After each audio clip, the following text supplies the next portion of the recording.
Okay, so today we are starting protein biochemistry. We are going to look at protein structure, not metabolism. It's just a structure, this one. Metabolism, we are looking at protein breakdown and protein synthesis. Those will come later on. So this is on the introduction to protein structure. All right. Now remember, the human being is made up of three major things: water, organic molecules, and inorganic molecules. We did water biochemistry. Organic molecules, there are three major organic molecules. They are lipids, carbohydrates, and proteins. So we are looking at proteins together. Okay, so today we are going to look at protein structure together. Okay, so what are proteins? So proteins, these are organic macrobiomolecules found in most of the living organisms, and they are made up of amino acids.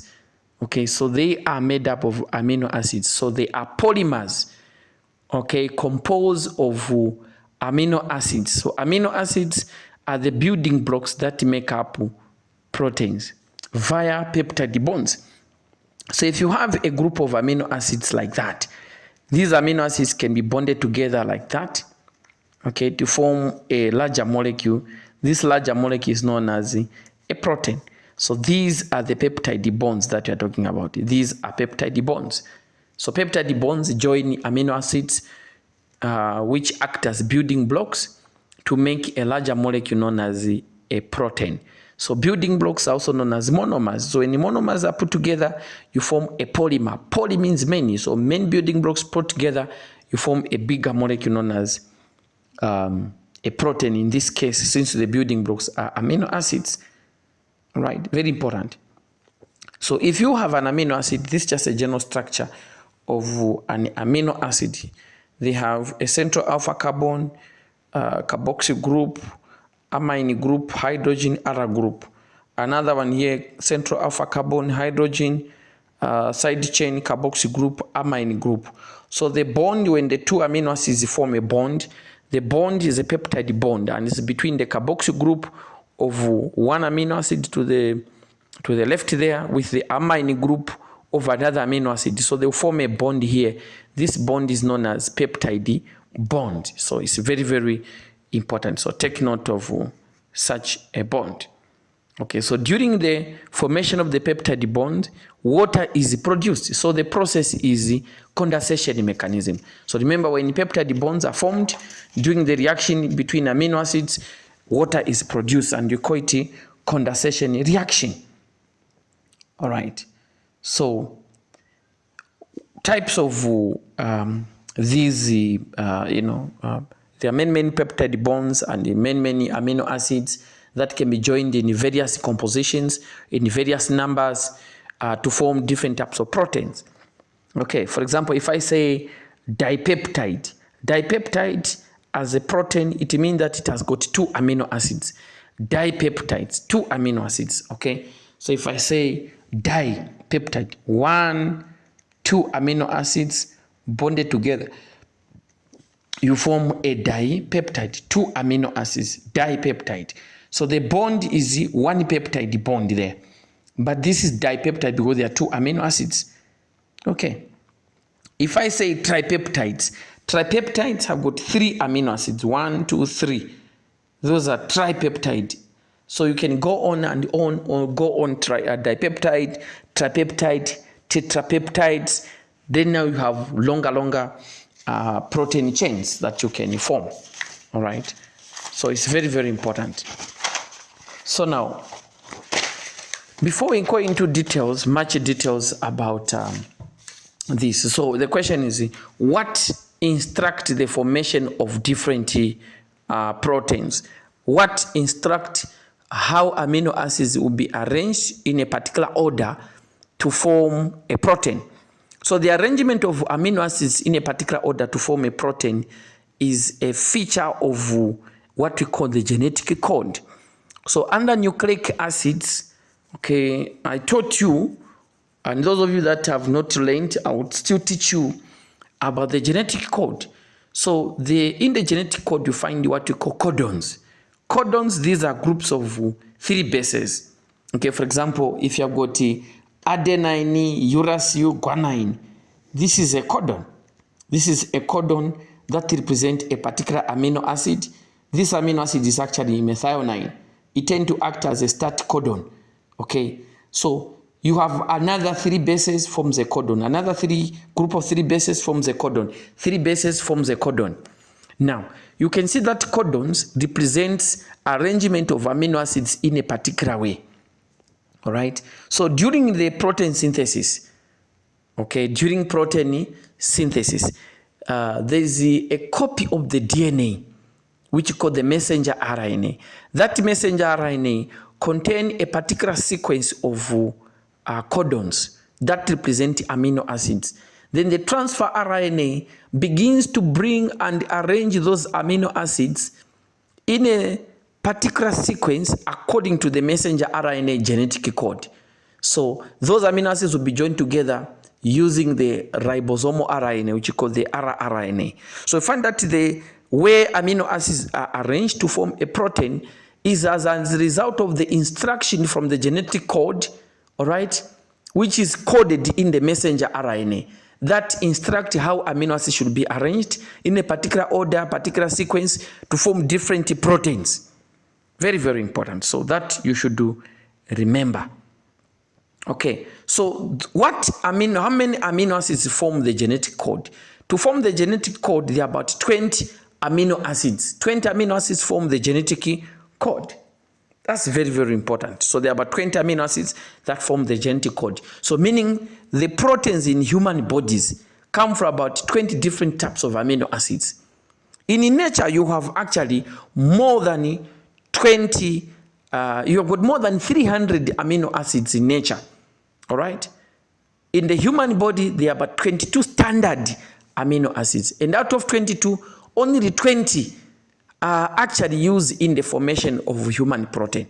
So remember that 20 are used in the formation of human protein. The other 2 out of 22, they usually just participate in other functions like atom carriers, for example, ornithine, citrulline. Okay, but 20 are the standard amino are the amino acids that form the human protein. 22 are standard, 20 form the human protein, 2 are not part of the human protein.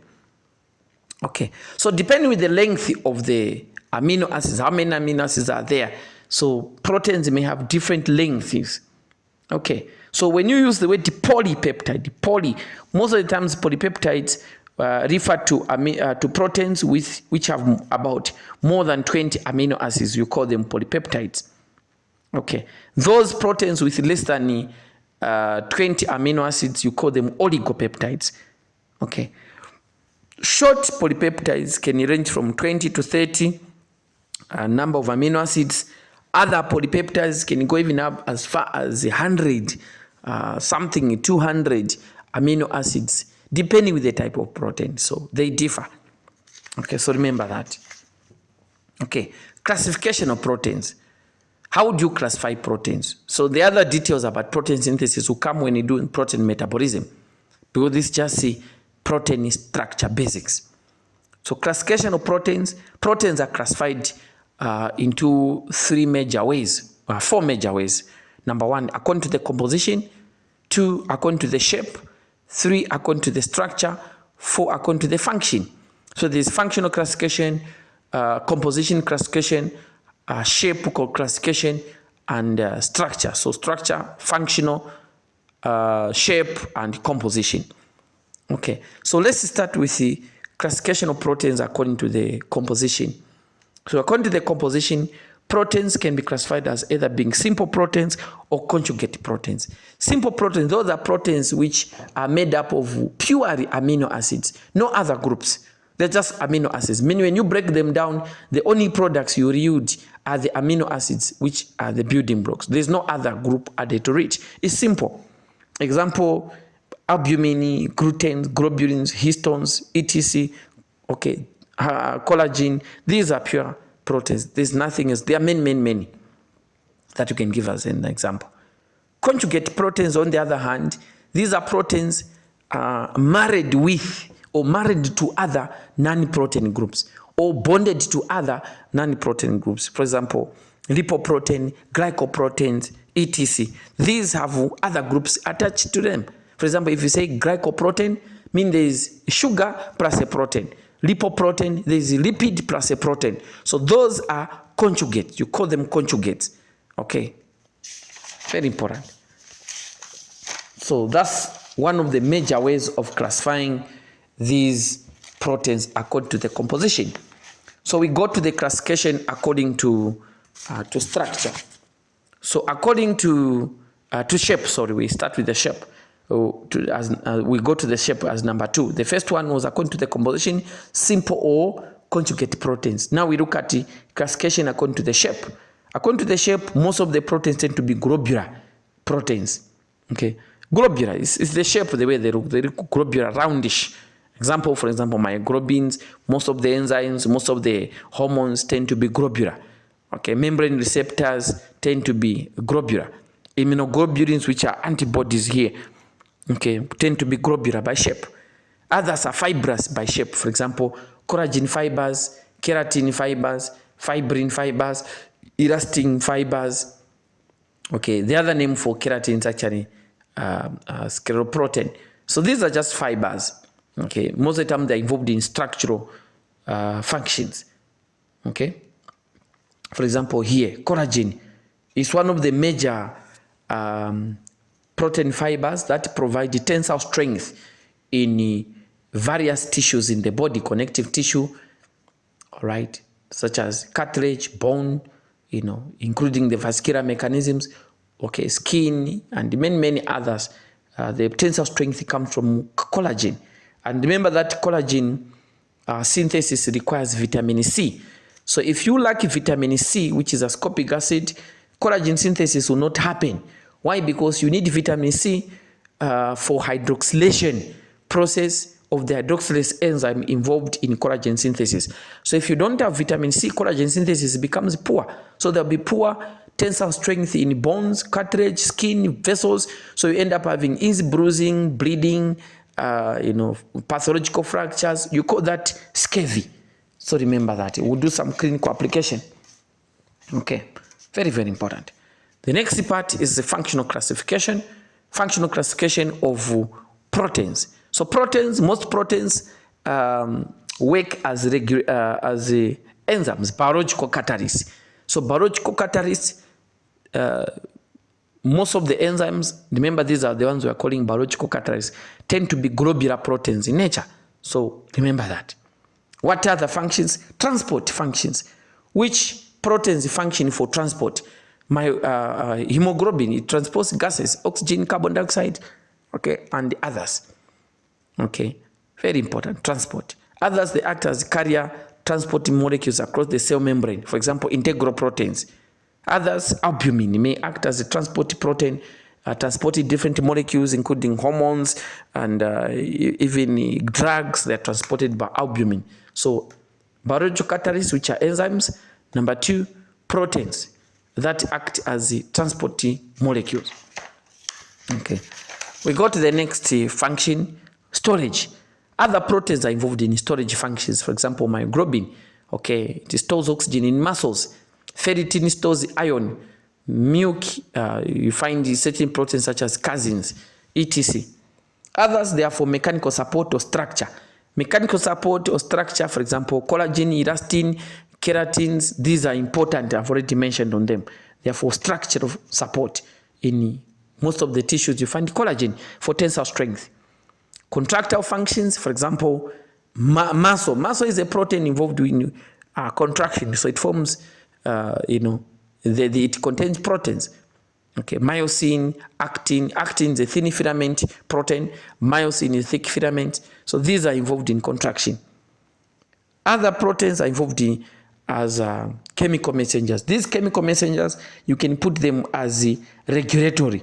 So you can call them regulatory. Chemical messengers, these are regulatory proteins. Okay, what are they? They are hormones. Okay, peptide hormones. Insulin, glucagon, these are regulatory proteins. So hormones are regulatory in nature. So please remember that. Those are chemical messengers. They are derived from, most of them are derived from proteins. Okay, you call them peptide bonds. Am I saying all hormones come from proteins? No. There are other hormones that are steroid in nature, other hormones are amines in nature, others are derived hormones, but here we're looking at proteins, we're looking at peptide hormones. So remember that. All right, insulin, glucagon, etc. The hormones that come from the pancreas, from the pituitary, parathyroid, okay, not placenta, okay, parathyroid, pituitary, those are, pancreas, those tend to be proteins in nature, including the hypothalamus. Okay. The placenta ones, most of them, they tend to be steroids in nature. Some of them are steroids. So functional classification number 7, immunity. Some proteins are involved in the immune system. Which ones are involved in the immune system? You call them defense proteins. Which ones are they? Immunoglobulins. Antibodies. Antibodies, also known as immunoglobulins, are involved in immunity. Okay. Most of them, they are proteins. Immunoglobulins, they are proteins. Okay. Others, interferons, certainly glycoprotein, antigens, for example, glycoproteins. Glycoproteins, they act as antigens on the surface of red blood cells and many other molecules. Interferons involved in immune reactions, okay, etc. Others are involved as receptors. For example, most of the cell receptors are proteins in nature. Insulin receptors, or for example, hormonal receptors like insulin receptors, glucagon receptors, etc., epinephrine receptors. There are many. Most of them, they are proteins in nature. Okay. Other proteins are involved in genetic materials like DNA, RNA. Okay. Other, sometimes proteins can also be used for energy, bodybuilding. Energy, when you break down proteins, the carbon skeleton can be used for energy. So that's how you classify proteins according to function. So this is just a summary of protein classification according to function: transport, storage, enzymes, which are biological catalysts, immunity, also known as the defense proteins, structural proteins, contractile proteins, receptors, regulatory, these are hormones, okay, genetic, okay. These chemical messengers are the same hormones. These are actually a repetition. They are the same as regulatory. So these and number 8 they are just the same. Okay, bodybuilding, energy. These are the some of the major functions of proteins that you should remember. Okay. We go now to classification number 4. So we've done classification according to the composition. We said they can either be simple or conjugate proteins. We came to the shape, which can either be globular or fibrous proteins. We came to the functional classification. Now we are going to the structural classification. So structural classification, proteins are either primary protein, secondary proteins, tertiary or quaternary structural protein level. So these are levels of amino acid arrangements and how chains are actually arranged. That's the structural classification we are looking at. Okay, so number 1, we look at primary proteins. What are these primary proteins? Primary proteins, these are proteins in which amino acids are arranged in a straight chain. Okay, these are just straight chains of amino acids. They form a primary protein. There's no twisting, there's no kururu, there's no karara, there's no other interaction with other molecules. Just see a straight chain of linear arrangement of amino acids. That's a primary protein. So any protein, any straight chain, okay, is a primary protein. So amino acids arranged in a straight line or in a linear manner. They do not do other things. Okay, they do not interact with other molecules. Okay, for example, hemoglobin chains. There's alpha, beta chains. Those are, those are lines like that. Okay, those are linear arrangement of amino acids. Okay, these are primary structural arrangements. Okay, insulin chains. Okay, that's also primary arrangement. Hemoglobin can assume other structures. So in a particular chain, I must mention that in a particular chain, hemoglobin or the hemoglobin chain assumes a primary structural arrangement. That's a straight chain. I'm not saying the entire hemoglobin is a primary structure. Hemoglobin can assume secondary structure, even tertiary structure, even quaternary structure. Okay. Here, I'm just giving you an example of a straight chain of, for example, this and that. But the whole protein is not just a primary protein, hemoglobin. Okay, so remember that. Okay. Number 2, secondary structures. Secondary structures. This is a steric arrangement. Steric arrangement of amino acids in a primary structural manner. So the way in which amino acids are arranged, they are arranged in a primary structural manner. Okay. Very, very important. Between amino acids. But the way amino acids interact, they interact between chains. Okay. Not just a straight chain, they interact between one chain and another chain. But the way amino acids are arranged, they are arranged in a primary structural manner. Okay, but here you say that you are dealing with the beta-pleated sheets. It's beta-pleated sheets, which can either be parallel or antiparallel. So parallel or antiparallel beta-pleated sheets, these are secondary level of amino acid interactions. So you can see amino acid from one chain interact with amino acid on another chain. Amino acid from this chain interact with amino acid on another chain. It's a secondary interaction. Okay. Then alpha helices can either be right-handed helices, which are the most common, or left-handed helices. So amino acids interact between the helices. A helix is just a twist. These twists are the helices. So that's a primary. This is a secondary structural arrangement. So secondary structure, beta-pleated sheets, and helices. That's secondary structure. Please remember, it's just a steric arrangement of amino acids in a primary structural manner, but the structures are secondary. So remember, beta-pleated sheets are secondary, alpha helices are secondary. Okay. We go to the next level. Okay. After the secondary, we are going to the next. So I haven't even given you more examples on here. So you can give many, many examples on the secondary structures. For example, collagen fibers, keratin fibers, those are actually secondary structures. Okay. So that's just one example. Tertiary structures. Tertiary protein structure. We're looking at 3 dimensions. It's a 3D. When you hear tertiary, please, third degree is a 3-dimensional structure. Okay, this is where you've got a 3-dimensional structure of proteins. So the protein assumes a 3-dimensional appearance. Now, it means that it has sides, apples, sides, and at the back. So it's a 3D. You can actually rotate it like that. It's 3-dimensional. Okay, but they have distinct functional groups known as domains.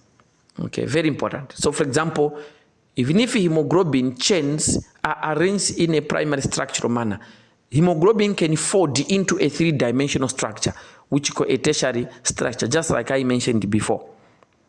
Okay, so please take note of such. Now, just like almost all these like secondary, tertiary, quaternary. Secondary, tertiary, quaternary protein structures are actually stabilized by non-covalent bonds. For example, hydrogen bonds, hydrophobic bonds, dipole-to-dipole bonds or forces, van der Waals forces, ionic electrostatic forces, including disulfide bonds. These stabilize secondary, tertiary, third protein structural levels. Okay, sometimes those questions, they come. Which of the following stabilizes secondary, tertiary, and quaternary structures? Okay. The other one is a quaternary structure. Quaternary structure, these are proteins which are made up of 2 or more polypeptide chains. So you've got 2 or more polypeptide chains, okay, that form a protein. That protein is quaternary. Okay, for example, hemoglobin. We see we've been giving examples of hemoglobin. Hemoglobin has got 2 alpha chains, 2 beta chains. So it has got more than 2 polypeptide chains. So it's a quaternary protein. But then each chain, the way amino acids are arranged in each chain, because each chain is straight, chains of hemoglobins are arranged in a primary structure, all right? But the whole, okay, the whole structure, okay, is a quaternary because it has got more than 2 polypeptide chains. There are 4 polypeptide chains that form hemoglobin. So hemoglobin can also fold into a tertiary structure with a three-dimensional, okay, appearance. So the individual polypeptide chains are known as protomers. Okay, very, very important. So these chains these protomers may be of the same kind, you call them homo.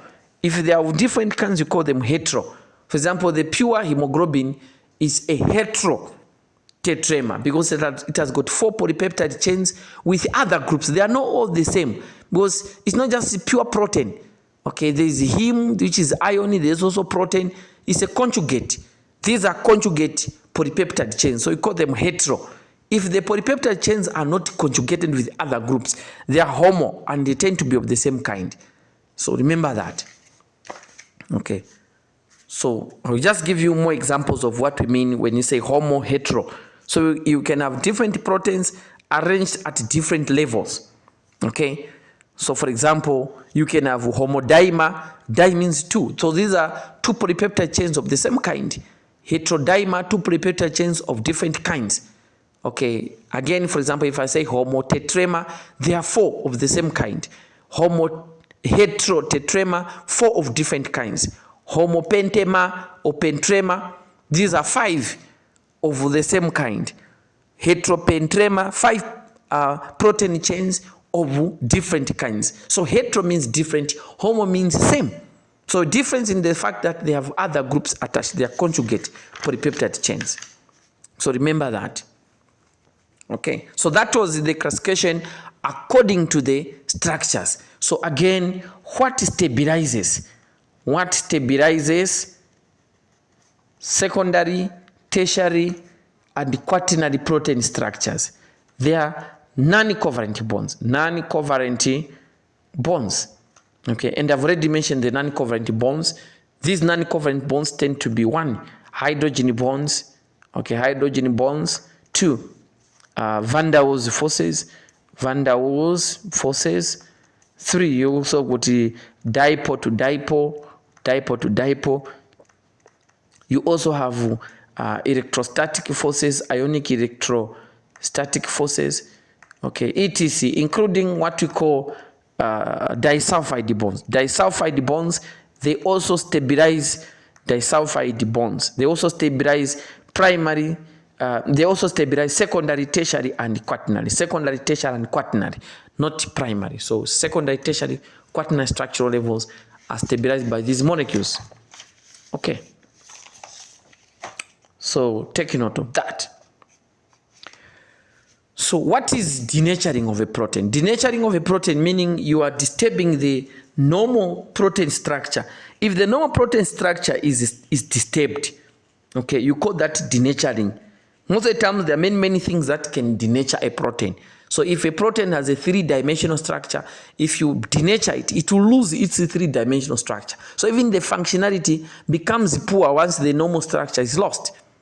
Okay, for example, salt, pH changes, acidity, alkalinity, temperature changes may destabilize the forces that help proteins to assume a normal structure. So once the normal structure is lost, we call it denaturing. That's why pH changes, acidity, alkalinity, prolonged exposure to such may denature proteins. Okay, organic solvents may denature proteins. Okay, salt and temperature changes. Okay, and including even some external stress, maybe due to severe toxic injury to the proteins, it may denature the protein. So there are many things.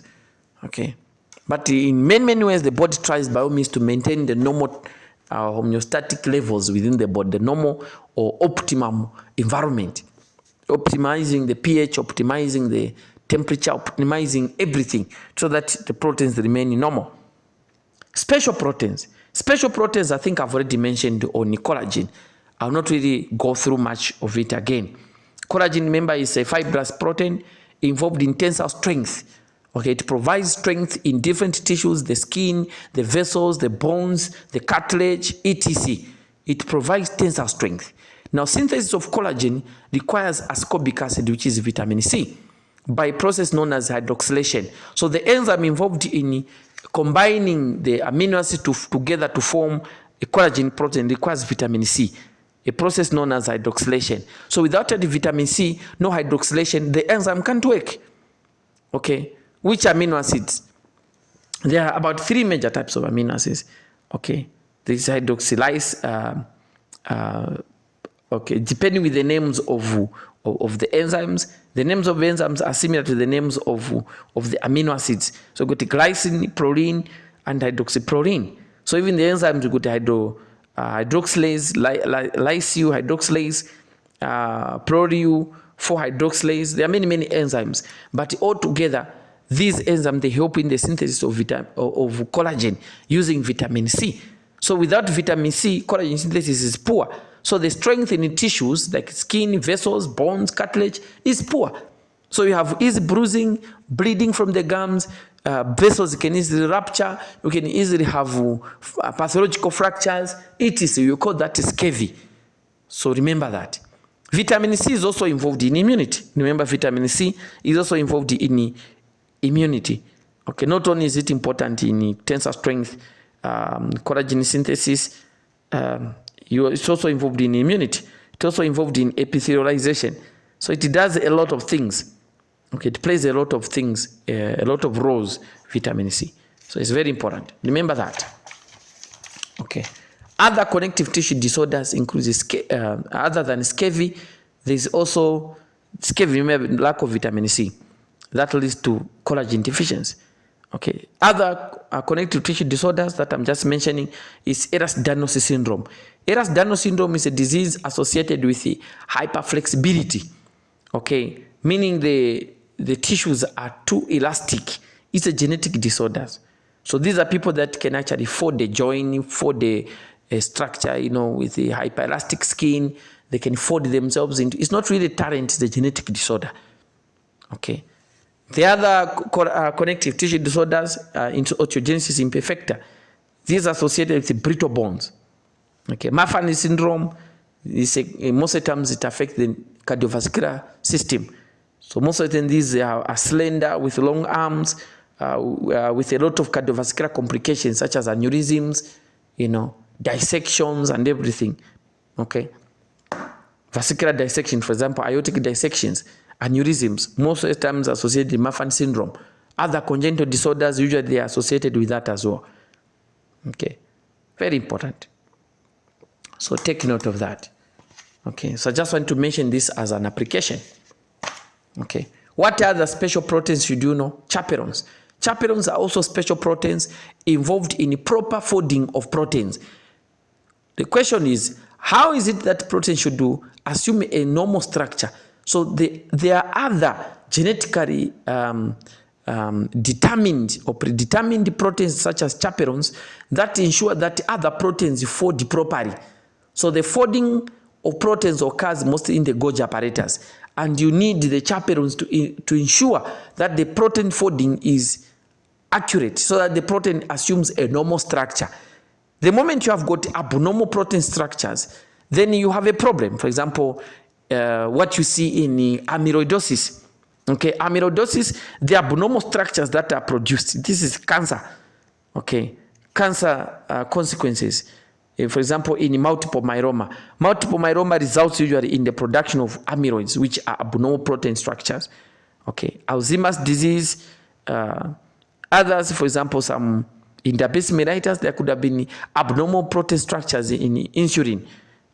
Dementia may also be associated with abnormal structures, just like in Alzheimer's disease in the brain. So there are many other problems. So you learn more about this in pathology. The other important special proteins are hemoglobin, myoglobin. Okay, I'm just mentioning some few important proteins so that you can at least keep them at the back of your mind. You learn more about hemoglobin in under respiratory system, under blood. These are linked, myoglobin, all those are linked there. Okay, they are taught there. But here it's worth mentioning that hemoglobin contains 4 chains. There are 2 alpha chains, 2 beta chains, each contain a heme molecule, which is ion. Okay, ferrous ion, ion 2+, is involved in carrying gases, especially oxygen. Okay, alpha chains each contain 141 amino acids. Beta chains each contain 146 amino acids. So sometimes they may ask you how many amino acids are there in each chain of hemoglobin. They will specify whether alpha or beta or total. If you add them together, 141 plus 146, that would be 7 there, 8 to about 287 total proteins, total amino acids in hemoglobin. Myoglobin, on the other hand, it only has one chain, okay, with the heme there. It keeps oxygen in muscles, myoglobin. It stores oxygen in the muscles. It has about 153 to 154 amino acids. So it's different. 4 chains hemoglobin, 1 chain myoglobin. Myoglobin stores oxygen, hemoglobin transport gases, okay, carbon dioxide, oxygen. 98% of the oxygen is carried bound to hemoglobin. So if the hemoglobin levels are low, it's a sign of anemia. So the problem can be at synthesis level. Maybe hemoglobin synthesis is poor. Maybe you lack iron, you lack erythropoietin, you lack folate, you lack vitamin B12, because there are many factors involved in hemoglobin synthesis. You can also have got low HB, maybe because of the hemolysis. Okay. You can also have low HB, maybe because the demand, not really. Most of the times they say that hemolysis or poor synthesis. Okay, or it's just being, anyway, hemolysis is the same as breakdown. Okay. You may also lose blood. When you lose blood, you're losing hemoglobin. Okay. So there are many causes of anemia in which hemoglobin levels are low. Even anemia of chronic illnesses. Okay, there's lack of iron there because iron is trapped in the macrophages. So synthesis of hemoglobin becomes poor. So you can apply this when you talk about anemias. You can also apply this in sickle cell, etc., where you can talk about sickle cell, which is associated with hemoglobinopathies, etc. There are many thalassemias, sickle cell, anemias you can apply, etc. about hemoglobin. So take note of such. Okay. So this is just a structure of hemoglobin there, just to make sure that you understand it. There's iron there surrounded by protoporphyrin rings. Each hemoglobin chain contains globin as a protein, heme as iron. Okay, heme is iron with the 4 protoporphyrin rings. So there are these which you call protoporphyrin. Protoporphyrins, these are nitrogenous rings that surround each ion. Okay, that makes up heme. So there's protoporphyrin rings with iron in the center, you make heme. Okay, this ion has the ability to bind to about 6 molecules. So it can form a total of about 6 bonds. 4 bonds to the protoporphyrin rings that are 4 around it. 2 other bonds can be from either planes. But remember, iron 2 plus is the one which is active to bind to hemoglobin, to bind to oxygen in hemoglobin. That's iron 2 plus, ferrous ion. While iron 3 plus, which is ferric ion, is inactive. It forms methemoglobin. It's inactive. So remember that. Okay. So when hemoglobin is saturated, and when it is when it's unsaturated, it assumes different structures. For example, the Ara form is the relaxed form of hemoglobin, okay, in which hemoglobin is saturated with oxygen. When hemoglobin is saturated with oxygen, it is inactive, means it's not hungry for oxygen. Then there's also a T form. T form, this is when hemoglobin is hungry for oxygen. It's desaturated hemoglobin, deoxygenated hemoglobin, okay? So it lacks oxygen, so it becomes hungry for oxygen. That's the T form, the tout form. So this is just an illustration of types of hemoglobin.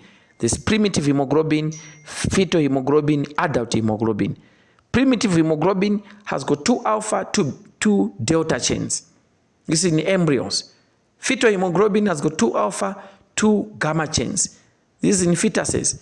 Adult hemoglobin has got 2 alpha, 2 beta chains. So you can see that alpha chains are the same, but the second chains are the ones that differ. In embryos, there's delta. In fetuses, there's gamma. In adults, there's beta. Okay. Most of the time, there's transition as you grow up. Okay. Remember in the lecture under sickle cell, okay, I talked about the change of gamma hemoglobin into beta hemoglobin. it happens from somewhere like 6 months to 1 year of age. Gamma hemoglobin changes into beta. And that's when there are some genetic defect that occurs to the beta chain that makes somebody develop sickle cell disease. Okay, very important. Now, since there are 4 chains of hemoglobin, each chain binds to 1 oxygen, each chain 1 oxygen. So altogether you have 4 chains bind to 4 molecules of oxygen at once. Okay. Now, each gram of hemoglobin can carry about 1.34 moles of oxygen each gram. So the normal hemoglobin for adult males is 13 grams to about 18 grams per deciliter. Some books will say 14 to 18 grams per deciliter. Okay. For females, some books will say 13 to 16 grams per deciliter. Other books say 12 to 16 grams per deciliter. That's the normal hemoglobin. Then each gram carries 1.34 moles of oxygen. Okay, so you should remember that. So that's just one way. I teach this also in the respiratory system, in the blood. But I need to also percuss on it so that you can connect these things together. So remember that. Okay. So this is just an illustration of hemoglobin binding. So with hemoglobin plus oxygen, HBO. HBO plus another oxygen, HBO2. HBO2 plus the third oxygen, HBO3. HBO3 plus the fourth oxygen, HBO4.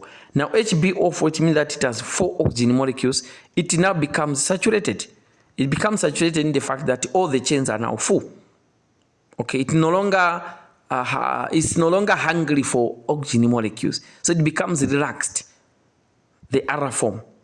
Okay, so the force of attraction between hemoglobin and the gases is called the affinity.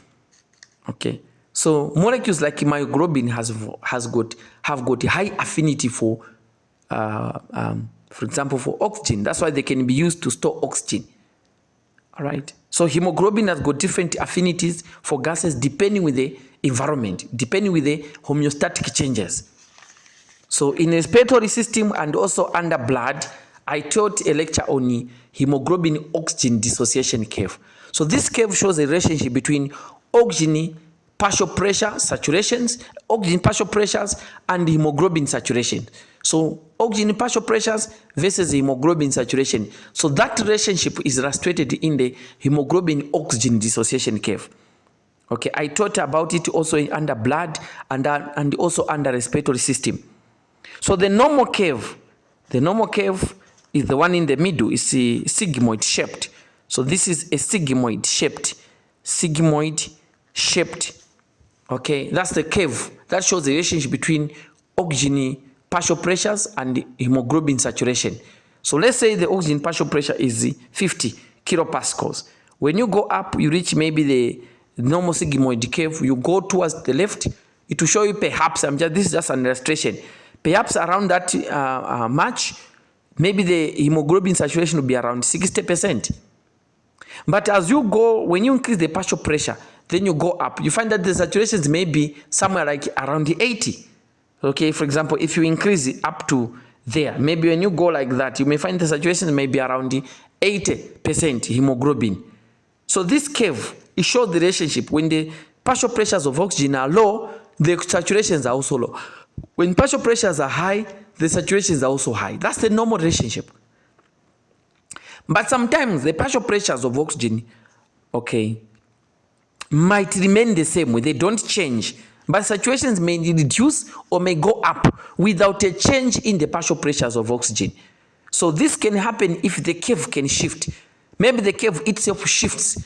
If you maintain the partial pressures and there's the shifting of the curve, the hemoglobin saturations will be affected. For example, we're looking at the right shift. If the curve shifts to the right, causes of right shift includes fever, high temperature, okay, accumulation of carbon dioxide, hypercapnia, accumulation of 2,3 bisphosphoglycerate, a product of anaerobic respiration or anaerobic metabolism. Okay, pH becomes acidic. These cause a right shift. okay, when the curve shifts to the right, okay, the affinity between oxygen and the hemoglobin will reduce. Therefore, oxygen supply to the tissues will increase. So if hemoglobin is releasing oxygen easily to the tissues because of reduction in the affinity, it means that tissue ventilation will increase and the saturations will drop, because saturations measures the hemoglobin saturation with the oxygen, how much oxygen is bound to hemoglobin. So if hemoglobin easily delivers oxygen to the tissues, because tissues demand more oxygen at that level, so the hemoglobin remains desaturated since it gives away oxygen easily. That's why the right shift, there is a reduction in the hemoglobin oxygen affinity, but tissue ventilation will increase. Remember that fact. For example, people that are really sick, tissues demand more oxygen. So there is a right shift to enable hemoglobin easily release oxygen to the tissues, because tissues consume more oxygen at that level because you are sick. But what will happen, depending on the severity, when you check hemoglobin, it will be low. The partial pressures remain constant, but the hemoglobin saturations might drop. That's why these patients may need supplementary oxygen, because if you let them continue breathing the room air partial pressures of oxygen, the tissues, the hemoglobin remain desaturated. If the hemoglobin remain desaturated, it means that tissues are still hungry for oxygen. So you need to supplement so that you can meet the demands of oxygen consumption at tissue level. So you can apply this in many clinical setups. The opposite happens, left shift. Left shift, what happens that the opposite of right shift causes. For example, low temperature, low carbon dioxide, maybe due to hyperventilation, okay, or just an atmosphere, okay. Low levels of 2,3 bisphosphoglycerate, alkaline pH. What will happen? In these conditions, the curve will shift to the left. When the curve shifts to the left there, as you can see, okay, the affinity for hemoglobin, for oxygen, between oxygen and hemoglobin will increase. So if the affinity increases, hemoglobin does not easily let go of oxygen. So it means that oxygen remains bound to hemoglobin for a longer time. So most of the hemoglobin remains saturated with oxygen. That's why if there's a shift to the left, you can see this curve. Maintaining the same partial pressures, if there's a left shift, saturations will increase, even when the partial pressure is the same. But if there's a right shift, saturations will drop from there to there. Maybe you'll be saturating around that. So there's a opposite of what happens physiologically and at clinical level when there's left and right shift. Fetal hemoglobin has a high affinity for oxygen. Myoglobin has got high affinity for oxygen. That's why those molecules are actually to the left side of the normal hemoglobin dissociation curve. Okay, so it's very, very important that you understand. This will be repeated in a lecture under blood, repeated in the lecture under respiratory physiology. Okay, it's there. All right. So take note of that. So please take note of that. I've explained the effects and what happens. Okay, fetal hemoglobins to the left, myoglobins to the left, because they have high affinity. That's why, for example, hypoxia to the fetus have different outcomes as compared to adults in a particular duration. Fetuses may survive hypoxic injury for a long time than adults, because fetal hemoglobins to the left, it has a high concentration of saturated hemoglobin. So they may survive prolonged hypoxic injury than compared to adults. Okay. Other clinical application you can give on blood, on protein will be sickle cell disease. Sickle cell disease is just a broad term that refers to hemoglobinopathies. There are many. They can be HbAs, okay, it's just a carrier. HbSc, double heterogeneous, heterozygous, okay, or you can have HbSs, which is homozygous. You can also have got thalassemias. All these are hemoglobinopathies. So when you use the word sickle cell anemia, we are looking at homozygous, okay? you inherit 2 recessive genes that are abnormal. You inherit 2 sickle cell diseases, sickle cell genes that are abnormal, because this is an autosomal recessive. So it means that you have to inherit 2 of them for you to be a sickler. So the whole point is that in the formation of beta chains of hemoglobin, there's a point mutation, okay, in which glutamate is replaced by valine because of a point mutation in a single base. Okay, adenine is replaced by thymine. So you convert GAG into GTG. GAG is glutamate, which is polar. GTG is valine, which is non-polar. So that single point mutation changes the hemoglobin structure easily under certain circumstances. For example, if there's a hypoxic injury, when there's dehydration, hemoglobin easily polymerizes. So there are many risk factors that can trigger somebody to go into a sickle cell crisis. Okay, those risk factors, they make hemoglobin polymerize. It assumes a different shape that can't easily flow, that can't easily carry oxygen, so they go into a crisis. Most of those people, remember, causes can be infections, dehydration, hypoxia, ischemia, pH changes, etc. Pregnancy. There are many risk factors for hemoglobin polymerization, where to assume a sickle celled shape, which can't carry oxygen and it can block vessels, can cause many problems. Okay, so patients go into a crisis, and there are many types of crisis.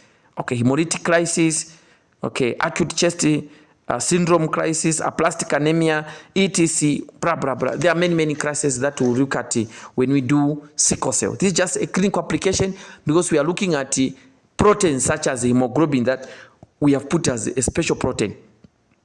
Treatment of sickle cell, we'll talk about it more in details under pathology.